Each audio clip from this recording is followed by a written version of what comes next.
तो आज की ये जो पहली क्लास है, इसके अंदर हम शुरू से देख रहे हैं पहले भाव से लेकर के 12वें भाव तक की क्या संज्ञाएं रहती है। पहले भाव से हम क्या देखते हैं, दूसरे से क्या देखते हैं, तीसरे से क्या देखते हैं, है ना।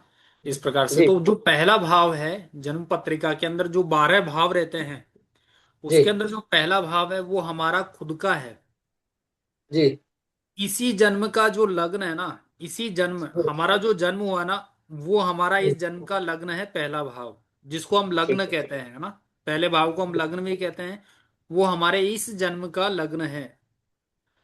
मैं खुद हूं, जो मेरी पर्सनैलिटी है वो भी मैं पहले भाव से ही देखूंगा। ठीक है। हमारा जो सर का जो हेड पोर्शन है ना, ये वाला हिस्सा भी हम उसी से देखेंगे, पहले भाव से ही देखेंगे, है ना। ये सारी चीजें हमको आगे की क्लास के अंदर पता चलेगा कि ये हेड पोर्शन कहाँ काम आ रहा है हमारे, है ना। तो वो आगे पता चलेगा। अभी आपको थोड़ा सा अजीब सा लग रहा होगा कि पहला भाव जो है वो ये वाला पोर्शन है ना, हम्म थोड़ा सा। तो ये आगे जाकर के हमारे काम आएगा, है हम्म ना। पहला भाव जो है वो मेरा खुद का है। मैं अपने लिए देखूं तो वो पहले भाव से देखूंगा। काल पुरुष की कुंडली के अंदर अंदर मंगल का घर है। जो पहला भाव है वो काल पुरुष की जो कुंडली बनती है, जो पहला जो व्यक्ति था उसको हमने हम्म माना काल पुरुष, और उसकी जो कुंडली बनी तो पहला भाव जो था वो पहले घर का यानी मंगल का घर था। वो एक नंबर उसके अंदर परमानेंट लिखा हुआ रह गया।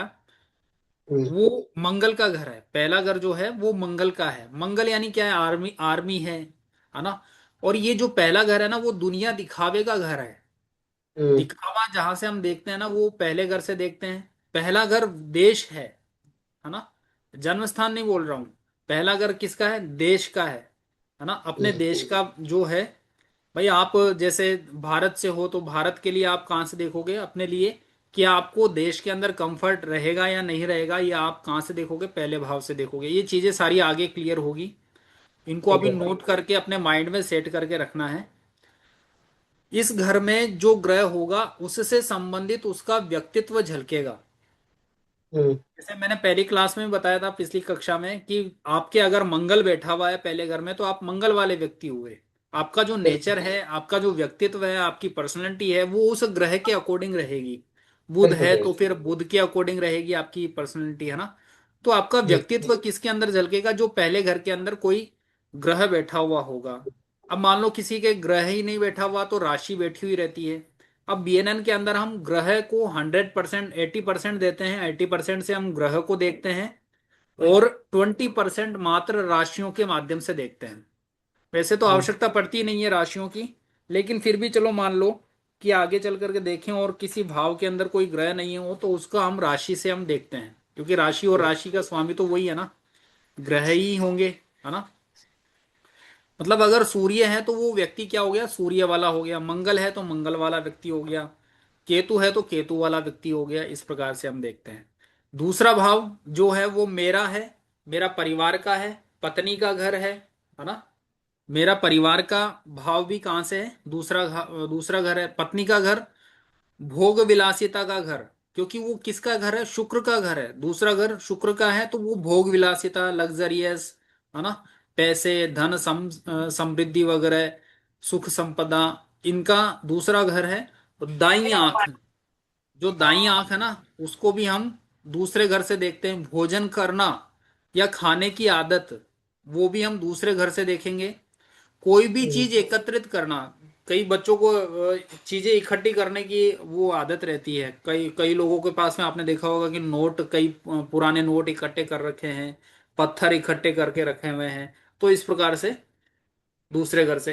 तीसरा घर क्या है? पराक्रम का है, मेहनत का है। काल पुरुष की कुंडली में तीसरा घर हमारे हाथ होते हैं, क्योंकि पराक्रम हम किससे करते हैं? हाथों से करते हैं। तो तीसरा घर जो है वो हमारा किसका है? पराक्रम का है। हाथ से ही हम कर्म करते हैं, मेहनत करते हैं, इसीलिए ये तीसरा घर किसका हो गया? पराक्रम का हो गया और हमारे हाथों का हो गया। दिखावे का भी घर है भाई, हम जो मेहनत करते हैं वो दिखाते भी हैं, तो दिखावे का भी घर है तीसरा घर। चौथे घर की बात करें तो चौथा घर चंद्रमा का घर है, माँ का घर है, रसोई का घर है ना। रसोई वगैरह किचन का वास्तु देखना है तो फिर हम फोर्थ हाउस से देखेंगे। घर का वास्तु देखना है तो फोर्थ हाउस से देखेंगे, है ना, क्योंकि वो हमारा खुद का घर है ना। हम जिस घर में रहते हैं वो घर कैसा है वो आपको फोर्थ हाउस से पता चलेगा। ये सारी चीजें आपको आगे पता चलेगी कि आपका घर कैसा है, आपके पास में गाड़ी कैसी रहेगी, गाड़ी अच्छी रहेगी, साफ सुथरी रहेगी या गंदी रहेगी, या स्क्रैच रहेगा, स्क्रैच भी किस तरफ रहेगा गाड़ी के, ये भी आप बीएनएन के थ्रू आप बता सकते हो, है ना। ये तो बहुत छोटी चीज है कि गाड़ी कब आएगी, ये तो बहुत छोटी चीज है, आप देखते ही बताओगे, एक्यूरेट प्रिडिक्शन। चौथा घर हमारा खुद का शहर है। हम शहर से देखते हैं ना, जैसे आप किसी जोधपुर में रहते हो तो आप, गाड़ी गाड़ी गाड़ी चौथा घर से गाड़ी भी कैसे देख सकते हैं सर, कैसे कैलकुलेशन कर सकते हैं सर? हाँ हाँ, चौथे घर से गाड़ी भी देखते हैं हम, है ना। चौथे घर से हम गाड़ी भी देखते हैं। चौथा घर हमारा जन्म स्थान होता है, जो हमारा खुद हाँ का जन्म स्थान है ना। पहला घर हाँ हमने देश कहा, चौथा घर हमारा जन्म स्थान है ना। मेरा खुद का घर है, मेरा खुद का जन्म स्थान है, या मेरा खुद का शहर है, चौथा घर।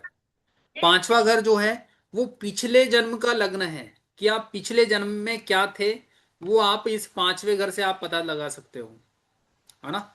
या फिर पिछले घर में, पिछले जन्म के अंदर आपकी आपका नेचर कैसा था, आपका व्यवहार कैसा था, है ना, वो आप पांचवे घर से, क्योंकि पांचवा घर क्या है, पिछले जन्म का लग्न है।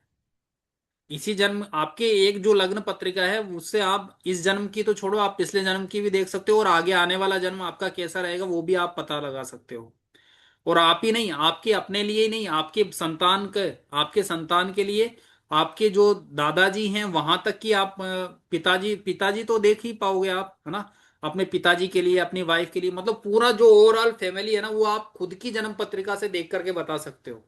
उनका नेचर, उनकी एजुकेशन, उनका पैसा, उनका हेल्थ, सब कुछ आप अपनी जन्म पत्रिका से देख करके बता सकते हो। और वो भी केवल और केवल लग्न पत्रिका से। तो जो पांचवा घर है वो पिछले जन्म का लग्न है, स्वतंत्रता का घर है। यहां पर आप फ्री माइंड रहते हो, है ना। पांचवे घर के अंदर स्वतंत्रता का, हमारी जो स्वतंत्रता है वो कैसी रहेगी, हम स्वतंत्र रहेंगे या परतंत्र रहेंगे या किसी के अंडर में काम करेंगे, ये आप पांचवे घर से देखोगे। और जो अ, पांचवा घर है वो पेट का घर है, नाभि से ऊपर का हिस्सा जो है वो पांचवे घर से हम देखेंगे, है ना। छठा घर जो है वो एक तरह से रोग, ऋण और रिपू का घर है, नाभि से नीचे का हिस्सा है। और ये छठा, सातवां और आठवां घर जो है वो खराब स्थिति, खराब घर रहते हैं। एक तरह से इनको अच्छा घर नहीं माना जाता है बीएनएन के अंदर। इनके अंदर जो भी ग्रह रहेंगे वो खराब ही रिजल्ट देंगे, है ना। वो बाकी बाद में बताएंगे कि कौन सा ग्रह खराब दे रहा है और कौन सा ग्रह इन छठे, सातवें और आठवें घर में अच्छा रिजल्ट दे रहा है। सातवां घर जो है वो कमर से बेल्ट, कमर बेल्ट जो रहता है ना, हमारा बेल्ट वाला पोर्शन, हम बेल्ट बांधते हैं, कमर वाला जो हिस्सा है वो सातवां घर है। इसमें जो भी ग्रह बैठेगा उसके कारण मेरे लाइफ में परेशानी आएगी। इसमें जो भी ग्रह बैठेगा, जैसे सूर्य का हमने सातवें घर तक देख लिया था, तो सातवें घर में अगर सूर्य है तो पिता के कारण मेरी लाइफ में दिक्कत आती है। दिखावे का घर है, रिलेशनशिप का घर है, मैरिज का घर है ना, सातवां घर।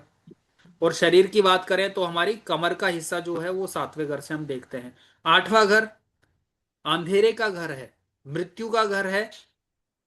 जेनेटिल पार्ट, ये जो गुप्तांग वगैरह हैं हमारे, उसको हम आठवें घर से देखते हैं। जननांग जो है जिसको बोलते हैं, ससुराल भी हम आठवें घर से देखते हैं, कि आपका ससुराल कैसा होगा वो आप आठवें घर से देख सकते हो ना। ससुराल वालों से रिश्ते कैसे रहेंगे वो आप आठवें घर से देख सकते हो। जीवन में नकारात्मकता कितनी रहेगी, सकारात्मकता कितनी रहेगी, ये भी आप अपने आठवें घर से देख करके बता सकते हो। और मेजर परिवर्तन कब आएगा, कौन सा रहेगा जीवन में परिवर्तन आते हैं, आज से 10 साल पहले क्या स्थिति थी और आज क्या स्थिति है ना, वो भी हम आठवें घर से ही देखेंगे। इसी के साथ में ये ट्रांसमिशन का घर है, जो मेजर परिवर्तन आते हैं ना उसका भी घर ये आठवां घर ही है। नवा घर जो है अगले जन्म का, हमारा जो आगे वाला जो जन्म रहेगा उसका लग्न कहेंगे, है ना। अगले जन्म को हम इसको लग्न मान करके हम देख सकते हैं कि अगले जन्म में आप क्या रहोगे, कैसी क्या स्थिति रहेगी आपकी। ये थाइस यानी जो जंघा है हमारी, वो वाला भाव है ना। हमारी जंघा के लिए जो है वो ये सारा है ना, स्वास्थ्य के मामले में हम देखेंगे हमारे जो शरीर का जो पार्ट है ना, वो हम मेडिकल एस्ट्रोलॉजी के माध्यम से इसको हम देखेंगे। कि कहाँ दर्द है, किस पार्ट के अंदर, शरीर के किस पार्ट के अंदर दर्द हो रहा है। मतलब ये जो बीएनएन है ना, इसको आपने पढ़ लिया ना, तो इसके बाद में आपको कुछ पढ़ने की आवश्यकता नहीं रहेगी। सब कुछ इसी के अंदर आ जाएगा। फाइनेंशियल एस्ट्रोलॉजी लोग बाग अलग पढ़ा रहे हैं, मेडिकल एस्ट्रोलॉजी लोग बाग अलग पढ़ा रहे हैं, लेकिन आपको इसी के अंदर पता चल जाएगा कि शरीर के कौन से हिस्से में दर्द है और किस हिस्से के कारण आपको प्रॉब्लम आने वाली है लाइफ के अंदर। ये भी इसी के अंदर आपको पता चलेगा। पिता का घर है नवा घर, धर्म का घर है, जो आप पुण्य करते हो, धर्म धार्मिक कार्य करते हो, वो भी आप नव्य घर से देखोगे। 10वां घर आपके घुटने हैं। 10वां घर आपका कर्म स्थल है। आपकी सासू माँ, आपकी जो सास है, ससुर जो है, वो आपने देखा 8वें घर से, और सास देखोगे आप 9वें घर से, सॉरी 10वें घर से, है ना। एकादश जो घर है, 11वां जो घर है, उससे आप, आपकी जो पिंडली है, घुटने के नीचे का हिस्सा, वो है मसल्स हैं। आपकी जो भी मसल्स हैं, वो आप 10वें घर 11वें घर से देखोगे। और दिखावे का घर है 11वां घर। दिखावा करते हैं ना हम, चाहे वो पैसे का हो, चाहे आपकी एजुकेशन का हो, चाहे आप, आपके कपड़ों का दिखावा हो, या फिर आपके रिश्तेदारियों का दिखावा हो, कुछ भी हो, है ना। कि हमारा ये रिश्तेदार है, वो ऐसा है, हमारे हमारे पास में इतने बंगले हैं, हमारे पास में ये है, हमारे पास में वो। दिखावा जो, वो आगे बताएंगे किस प्रकार का दिखावा रहता है, सारा सब कुछ, है ना। तो दिखावे का घर भी क्या है, एकादश यानी 11वां घर है। और 12वां घर जो है हमारे पैर है, खर्चे का घर है ना। 12वां घर हॉस्पिटल है, नींद का घर है, नींद का भाव है, मोक्ष का भाव है, विदेश का घर है। देश पहला घर है और विदेश 12वां घर है ना। देश पहला घर, विदेश 12वां घर, ये था। ठीक है, ये पहले से मानसिक लेकर, परेशानी का भी है? क्या कह रहे ये हैं। कर्म का भी है, मानसिक परेशानी का घर भी है? वो देखो, मानसिक परेशानी वाली ऐसी स्थिति नहीं है। अब मानसिक परेशानी आपको पहले घर से भी पता चल जाएगी, दूसरे घर से भी पता चल जाएगी। वो मानसिक परेशानी वाली स्थिति अब अलग है। आपने जो वैदिक अच्छा। पढ़ा है ना, उसको हटा दो अब जो मैं बता रहा हूं उसको थोड़ा सा माइंड में रखो। ठीक मानसिक है। परेशानी क्यों है, किस प्रकार से, वो भी हम आगे देखेंगे, है ना। तो बाकी हम वो जो 12वां घर है ना, उससे हम केवल विदेश देखेंगे, खर्चा देखेंगे। अब जब खर्चा होता है तो मानसिक परेशानी अपने आप हो जाती है ना। जी सर। और ऐसा नहीं है कि 12वें घर से ही परेशानी हो, हमारे लग्न से भी परेशानी हो सकती है। चौथा घर जो जो कि हमारा सुख का घर है, उसमें भी हम्म, अगर कोई गलत ग्रह बैठ गया तो उससे भी हमको मानसिक परेशानियों का सामना करना पड़ता है ना। बिल्कुल सर। तो ये है। अब सूर्य है, सूर्य पहले घर में हमने पढ़ा कि वो खुद है, सूर्य जो है एक तरह से खुद का राजा सर है। मानसिक मानसिक मानसिक परेशानी कैसा कर रही है ये